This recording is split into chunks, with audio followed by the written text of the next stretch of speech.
Përshëndetje shikues të nderuar të gazetës Lajm dhe Lajm TV. Jemi me një episod të ri të emisionit Z. Sot pranë meje në këtë ditë të veçantë të 28 nëntorit kam kënaqësi të kem drejtorin e Institutit të Trashëgimisë Shpirtërore e Kulturore të Shqiptarëve Besnik Emini. Zotri Emini, mirë se erdhët. Mirë se u gjetëm.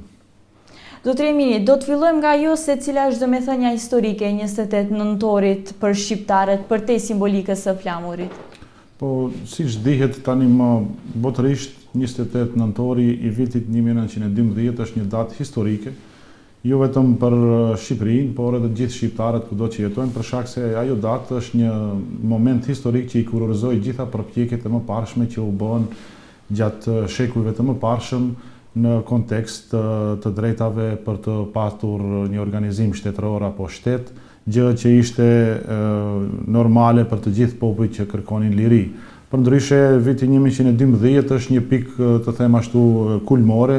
në një moment të caktuar historik, kur të gjitha kushtet u përpoqen dhe u realizuan që të shpallet pavarësia në Shqipëri. Megjithatë,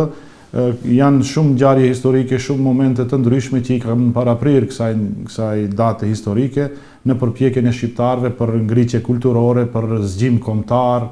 për orientim drejt vlerave moderne të kohës, për synimin për të qenë të lirë e kështu me radhë.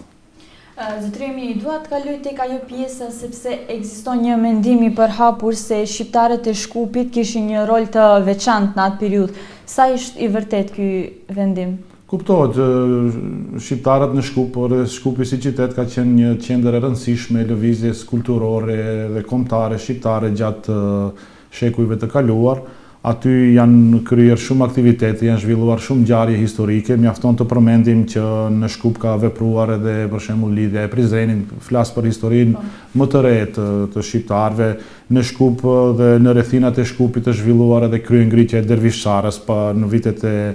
1843-1844.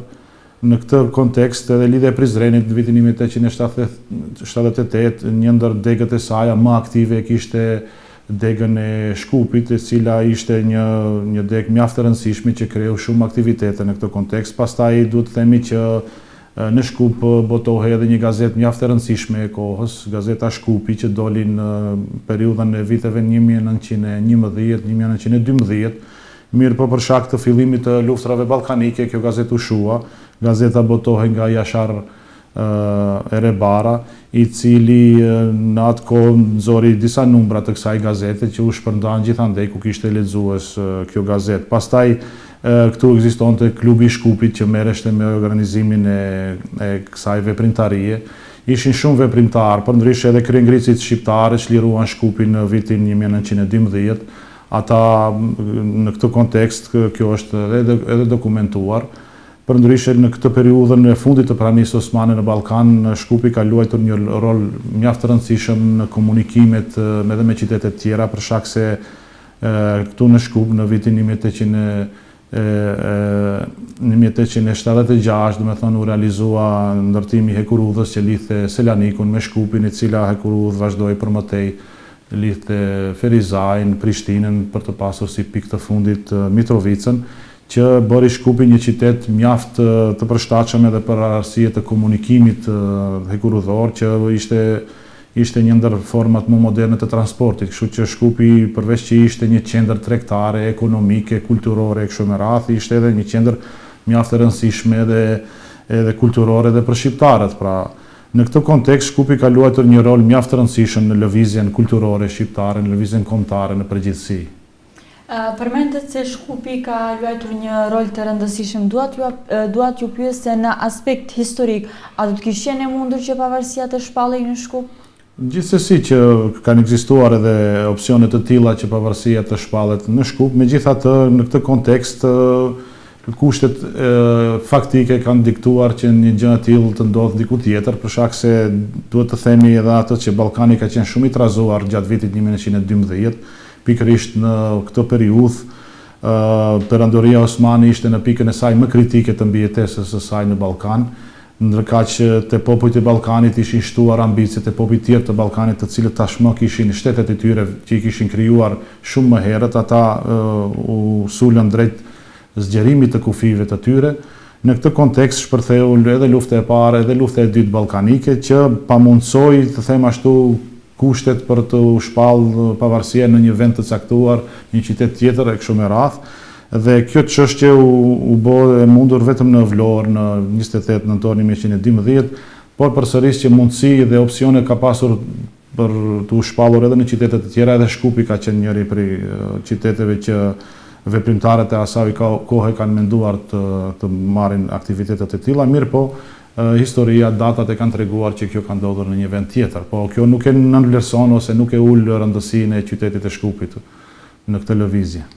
A ka kontribuar Shkupi si qendër e rëndësishme kulturore dhe politike në këto proceset kombëtare, po flas të asaj kohe? Padyshim, Shkupi ka qenë kryeqendër e gjitha ngjarjeve që janë zhvilluar në qytete të tjera, por edhe në Shkup. Siç e përmenda më parë, pra në Shkup kanë ekzistuar veprimtarë të ndryshëm që kanë jetuar këtu dhe kanë vepruar, janë mbajtur mbledhje të rëndësishme, janë mbajtur aktivitete kulturore, këtu ka funksionuar edhe, siç e thash, edhe gazeta Shkupi ka dalë në disa numra. Për fat të mirë, pjesa kryesore, pjesa më e madhe këtyre numrave janë ruajtur dhe paraqesin material të rëndësishëm për studiuesit që të studiojnë tekstet që janë shkruar këtu. Por ajo që dua të them është se në kontekst të përgjithshëm të zgjimit kulturor shqiptar, zgjimi kulturor shqiptar ishte tejet kompleks ose tejet ndërlikuar krahasuar me popujt e tjerë, për shkak se shqiptarët u takonin feve të ndryshme, dhe kjo në një farë forme ishte një situatë mjaft e ndërlikuar për shkak se ata u takonin religioneve të ndryshme dhe ndikimi i shteteve të tjera në këtë kontekst dhe shqiptarëve ishte po ashtu i ndryshëm nga popujt e tjerë, dhe gjithqish te shqiptarët primatin ose atë rëndësinë parësore të zgjimit kombëtar e luajti gjuha. Gjuha ishte elementi bashkues i shqiptarëve, e kur jemi këtë gjuha, shqiptarët që herët bën përpjekje për ta shkruar gjuhën, duke filluar që nga mesjeta që i kemi burimet e hershme të dokumentuara të shkrimit të gjuhës shqipe, pavarësisht se sa ishin në sasi ato, ose pavarësisht sa ishte frekuenca e daljes së tyre, janë të rëndësishme. Gjithashtu në këtë periudhë të zgjimit kombëtar janë të rëndësishme përpjekjet e shqiptarëve për çështjet e alfabetit, pra tani me qenë se jemi në nëntor, por sa kemi kaluar për vjetorin e mbajtjes Kongresit të Alfabetit në Manastir nga data 14 deri në datën 22 nëntor. Pra është shumë e rëndësishme të kihet parasysh ky fakt që te shqiptarët gjuha luajti një rol bashkues, edhe përpjekja për ta shkruar gjuhën, përpjekja për të krijuar alfabetet, përpjekja për të përpiluar abetaret e para ishte një periudhë mjaft e ngjeshur me aktivitetet e këtilla, dhe gjithsesi këto gjëra janë të lidhura edhe me çështjen e shkollës. Pra, në perandorinë osmane, rrethanat e zhvillimit të vetëdijes kombëtare të shqiptarëve ishin mjaft komplekse, për shkak se në momente të caktuara kishte mundësi të botohen libra, për shembull të kisha përmendur shoqërinë të shtipurit Shkronja Shqip në Stamboll, e cila ndërmori një sër aktivitetesh për botime në gjuhën shqipe, të cilët u shpërndan gjithandej. Kuptohet edhe ekzistonte një alfabet i përpiluar po nga kjo shoqëri. Njëri prej këtyre alfabeteve të shumë të shqiptarëve ishte ky i Stambollit, që u bë gjithashtu pjesë e zgjidhjes së çështjes së alfabetit në Manastir. Pra u zgjodhën dy alfabete atëherë dhe njëri më vonë e mori të rëndësinë parësore. Por kjo është mjaft e rëndësishme të thuhet se zhvillimi i gjuhës ishte ai që i parapriu disa gjërave të cilët kanë të bëjnë me 28 nëntorin. Përndryshe, lëvizja kulturore shqiptare shumë herët i filloi aktivitetet. Dua të theksoj që në këtë kontekst edhe lëvizja aktiviteti kulturor shqiptar në kolonit, të them ashtu, në jashtë hapësirave të perandorisë osmane në atë kohë, siç ishte kolonia e Rumanisë, pastaj kolonia e Bullgarisë, dha një kontribut të veçantë, posaçërisht në sferën e botimeve në gjuhën shqipe. Meqense në atë kohë, në këto dy qendra, të them ashtu, të prodhimit kulturor të shqiptarëve, u zhvilluan mjaft aktivitete të cilët kishin të bëjnë me botimin e gazetave dhe me botimin e librave të ndryshëm. Gjithashtu në Rumani në këtë periudhë para shpalljes së pavarësisë u hap edhe një shkollë për edukimin e mësimdhënësve ose për edukimin e mësuesve shqiptar, të cilët duheshte më pas të kthehen të punojnë në përhapjen e dijes dhe në përhapjen e kulturës shqiptare. Mirë po, siç e dim, çështja e shkollave shqipe u hap shumë vonë. Në këtë kontekst, vonesa kishte të bëjë me çështjen e sigurimit të lejeve, për shkak se në perandorinë osmane shqiptarët në atë kohë nuk patën mundësi më herët të sigurojnë hapjen e shkollave me mësim në gjuhën shqipe, dhe kjo ishte një sfidë e madhe e kohës. Nuk duhet të harrojmë edhe interesimin e fuqive të mëdha posaçërisht të Austro-Hungarisë në krijimin e kushteve të përshtatshme për hapjen edhe të shkollave shqipe, për hapjen edhe të botimeve shqipe e kështu me radhë, por edhe shoqëritë protestante të cilët vepronin brenda perandorisë osmane në atë kohë, të cilët kishin interesimet e tyre për të botuar posaçërisht Bibla në gjuhën shqipe, të përkthyera pra në gjuhën shqipe, dhe për çka ato kishin bërë mjaft aktivitet që të angazhojnë njerëz të përkthejnë Biblat në gjuhën shqipe, pastaj t'i shtypin ata dhe t'i shpërndajnë atje ku kishte interes. Zotëri Emini, çfarë rëndësie ka ruajtja e trashëgimisë shqiptare në Shkup? Ruajtja e trashëgimisë në përgjithësi ka rëndësi të madhe, pavarësisht se ku ajo gjendet, po edhe ruajtja e trashëgimisë në Shkup është e rëndësishme për shkak se Shkupi ka qenë i banuar me shqiptar vazhdimisht gjatë historisë, dhe në këtë kontekst edhe trashëgimia kulturore është mjaft e rëndësishme edhe Shkupit me rrethin. Pra janë të rëndësishme të gjitha format e trashëgimisë kulturore, qofshin ata trashëgimia që vjen nëpërmjet veshjeve të ndryshme, posaçërisht në rrethinat e Shkupit ka vende, ka fshatra të cilët ende ruajnë veshjet kombëtare, të punuara në mënyrë artizanale nga dora e mjeshtërve të popullit. Në këtë kontekst, ruajtja e kësaj trashëgimie është mjaft e rëndësishme, pastaj janë të rëndësishme edhe dialektet që fliten në zona të caktuara, që dallojnë ndoshta prej njëri tjetrit, po që pasurojnë tërë atë leksikun e gjuhës shqipe. Gjithashtu janë të rëndësishme edhe kultura materiale shqiptare që në vitet të kaluara është ruajtur në Shkup edhe në rrethin, janë vlerat historike, janë ngjarjet historike që kanë ndodhur në Shkup dhe rrethin, dhe për këtë ne duhet gjithmonë t'i kujtojmë këto momente, t'i mbledhim këto elemente të trashëgimisë kulturore për t'i ruajtur, edhe gjithashtu për ta mbajtur gjallë kujtimin e brezave të kaluar që kanë vepruar në këtë kontekst, që kjo kulturë të prodhohet në përgjithësi, kjo trashëgimi kulturore, dhe të ruhet në vazhdimsi, që neve sot ta kemi gjithashtu pjesë përbërëse të jetës sonë të trashëgimi kulturor.